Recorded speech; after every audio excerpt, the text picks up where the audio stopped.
नमस्कार माझ्या प्रिय मित्रांनो, स्वागत आहे तुमचे आजच्या नवीन एका कथेमध्ये. तर चला मित्रांनो, आजच्या कथेला आपण सुरुवात करूया.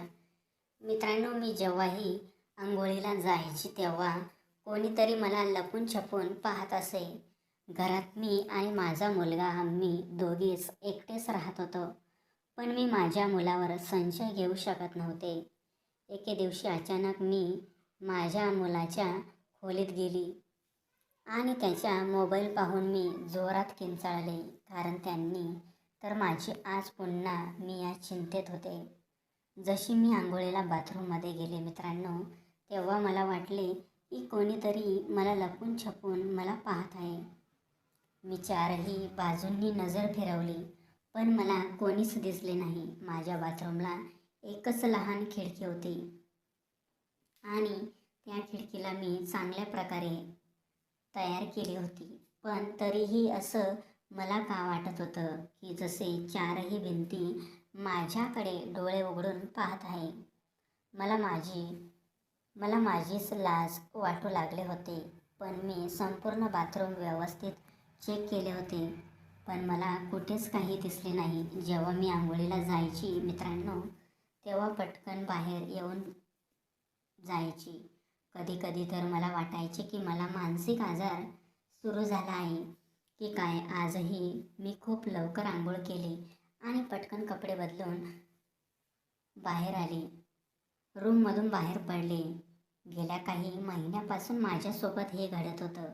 मला नेहमी असे वाटायचे की मी कोणाच्या तरी नजरेखाली आहे किंवा कोणीतरी माझ्याकडे पाहत आहे, आणि त्यामुळे मी इतकी त्रासले होते की कदाचित मी माझ्या समस्या शब्दात व्यक्त करू शकत नाही.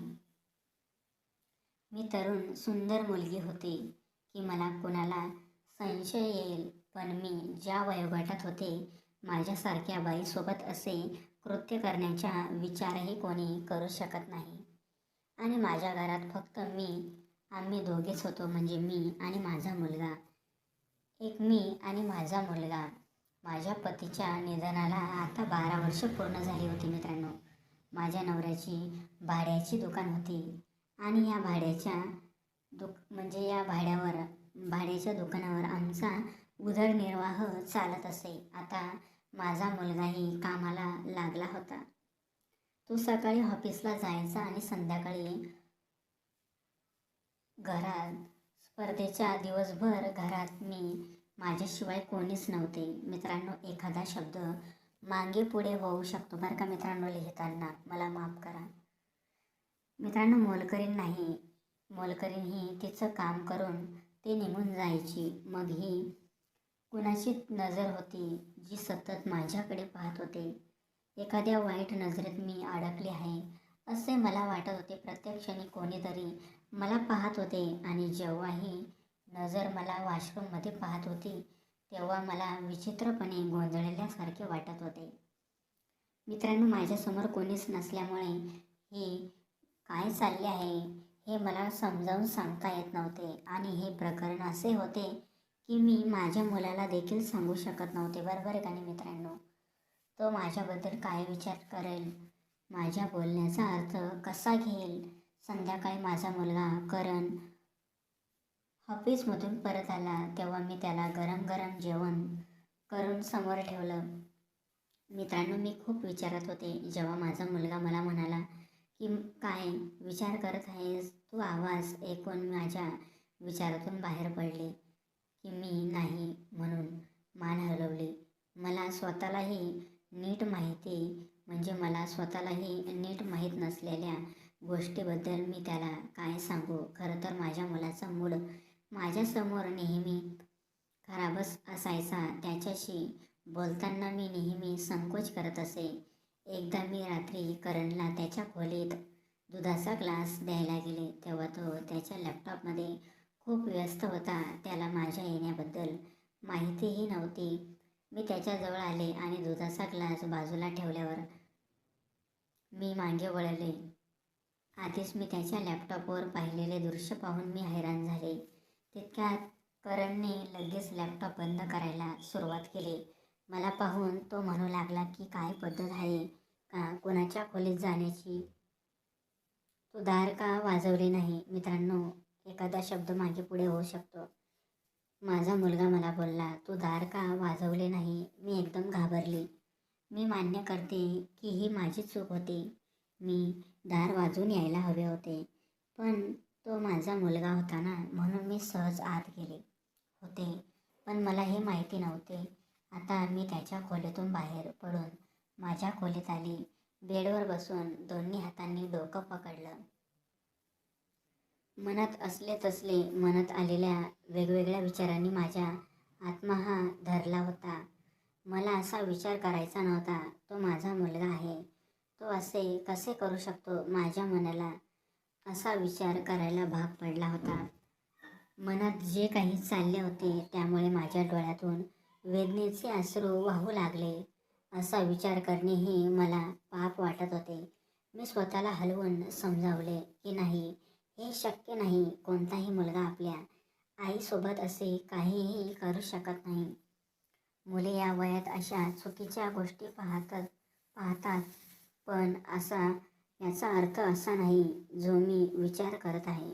मोठ्या कष्टाने मी स्वतःला नॉर्मल केले. एके दिवशी मी झोपलेले कपडे बाहेर पसरत होते, तेव्हा मला समोरच्या घराच्या गच्चीवरून कॅमेऱ्याचा फ्लॅश माझ्यावर पडल्याचे जाणवले. मी आश्चर्याने मागे वळले. पाहिले तर कोणाची तरी सावली मला जाणवली. जणू तिथं कोणी उभं होतं, पाहत होते. पण मी माझी नजर टाकतात म्हणून कोणीतरी मागे सरल्यासारखे वाटलं. मी बघण्याचा प्रयत्न केला, पण समोरची गच्ची यावेळी रिकामी दिसत होती. पण काही क्षणापूर्वी कोणीतरी माझ्याकडे बघत आहे याची मला पूर्ण खात्री नव्हती. कदाचित कोणीतरी त्याच्या मोबाईलने माझा फोटो काढला असावा. माझे हृदय खूप धडधडू लागले. आम्हाला या परिसरात राहायला काही महिने झाले होते आणि जेव्हापासून मी या घरात आले होते तेव्हापासून मला अस्वस्थ वाटू लागले होते. मला नेहमी असं वाटत होतं की कोणाच्या तरी रडार खाली आहे मी आणि कोणीतरी माझ्याकडे लक्ष देत आहे. आजूबाजूच्या वस्तीत मला अजून कोणाला भेटता आले नव्हते. त्यात काही वेगळे राहण्याची माझ्या स्वभावामुळे होते आणि माझा मुलगाही शक्तिशाली स्वभावाचा होता. मी वस्तीमध्ये येत असते आणि मला सांगितले की वस्तीमध्ये कोणासोबत जास्त जवळ साधण्याची गरज नाही. बस आपल्याच घरी राहायची. कारण माझा सावत्र मुलगा होता. अगदी लहान वयात माझ्या आईवडिलांनी माझे लग्न करणच्या वडिलांशी केले. कारण मी गरीब मुलगी होती. करणचे वडील माझ्यापेक्षा 20 ते 22 वर्षांनी मोठे होते. मित्रांनो, माझ्या लग्नाला 8 वर्ष झाले होते तेव्हा माझे पती मला सोडून निघून गेले. मी 17 वर्षाची होती. वयाच्या 25व्या वर्षी लग्न होऊन विधवाही झाले व त्यांच्या निधनाला नुकतेच 12 वर्ष झाले होते. मी अजूनही तरुण सुंदर दिसत होते आणि एकदा मी आणि मुलगा कुठेही बाहेर जायचे तेव्हा लोक माझ्या मुलाला म्हणायचे की कदाचित मी त्याची मोठी बहीण आहे.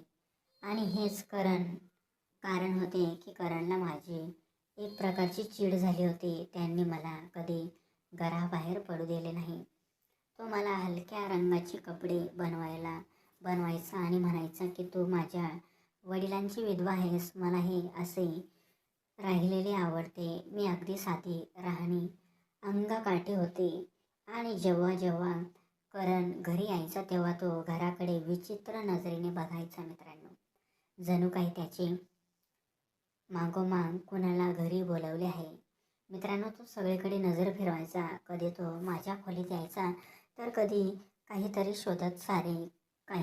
शोधत असल्यासारखे संपूर्ण घर आजूबाजूला पाहायचा. आणि मी विचारल्यावर तो म्हणायचा की काही नाही, तू तुझ्या कामाशी काम ठेव. मला कळत नव्हतं त्याला काय झालंय. पण यावेळी तो माझा एकमेव आधार होता ना. मुलगाही होता आणि मी त्याला नेहमीच माझा मुलगा मानत आहे. त्यामुळे मला त्याची सवय लागली होती.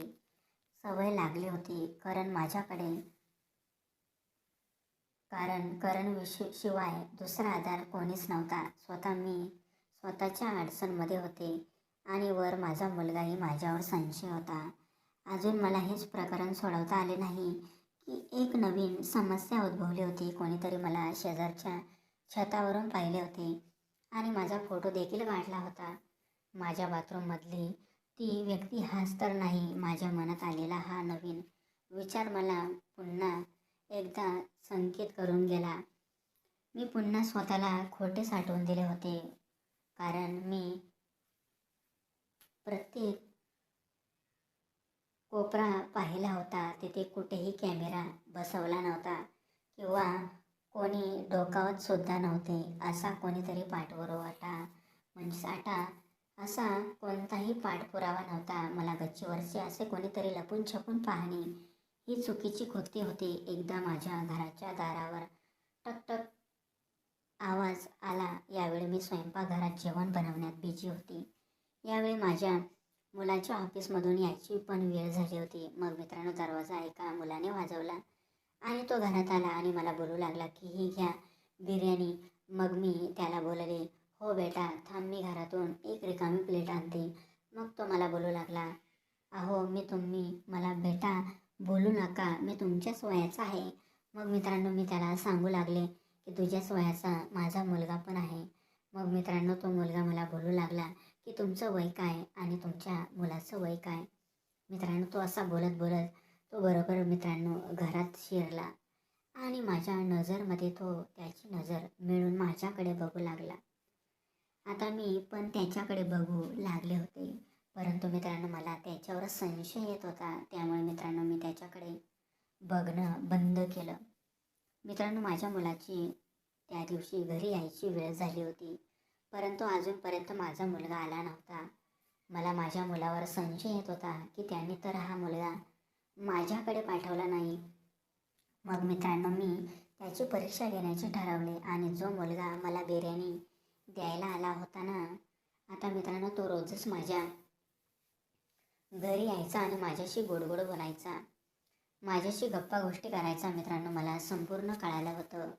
मित्रांनो, तो मुलगा आता दररोज म्हणजेच बरोबर तो 15 ते 20 दिवस आमच्या घरी आला आणि मला बोलू लागला की तुम्ही एकटेच असतात, त्यामुळे मी तुमच्याकडे येतो.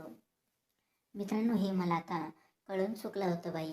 त्यानंतर बरोबर 15 दिवसानंतर माझा मुलगा मला बोलायला, आई मला माफ कर, मी उगाच तुझ्यावर संशय घेतला आणि जो मुलगा तुझ्या बाथरूममध्ये डोकून बघतो तो मुलगा तोच मुलगा आहे आणि मी तुझ्यावर संशय घेतला, मला माफ कर.